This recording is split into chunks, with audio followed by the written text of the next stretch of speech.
Hello guys, আসসালামু আলাইকুম। সবাই কেমন আছেন? আশা করি ভালো আছেন। আপনাদের দয়া উপর আল্লাহর রহমতে আমিও ভালো আছি। আজকে রান্না করব কচুর লতি দিয়ে বাঁশ পাতা শুটকি মাছ চচ্চড়ি। এভাবে রান্না করলে এত যে টেস্টি, কল্পনার বাইরে। বাঁশ পাতা শুটকি মাছ খুব মজাদার, বলা যেতে পারে নকল ইলিশ। এত যে টেস্ট, না খেলে বোঝাই যাবে না। যেভাবে রান্না করতেছি অবশ্যই ভিডিওটি দেখে এভাবে রান্না করে দেখুন, ঠকবেন না। মুখের স্বাদ লেগে থাকার মতো। যদি ভালো লাগে চ্যানেলটি সাবস্ক্রাইব করে আমার সঙ্গেই থাকবেন। দয়া করে ভিডিওটি বেশি বেশি শেয়ার করে দিবেন। যেভাবে রান্না করতেছি ঠিক এভাবেই রান্না করে নেবেন আপনারা সবাই।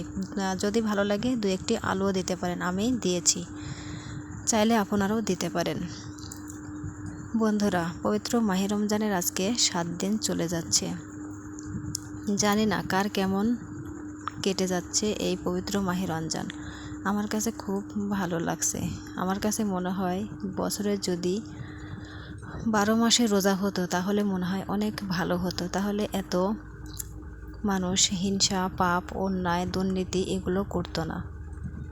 মাহে রমজান আসলে কিছু তো একটু কমে। সেজন্য বলছি, যদি 12 মাসই মাহে রমজান হতো তাহলে মানুষের মধ্যে হিংসা, ভেদাভেদ, দুর্নীতি এগুলো থাকতো না। আল্লাহই জানে এ মাসে মানুষের মনের ভিতরে রহমত বর্ষিত করেন। সেজন্য এই মাস আসলে মানুষ যতই খারাপ হোক না কেন একটু সাধারণ হওয়ার চেষ্টা করে।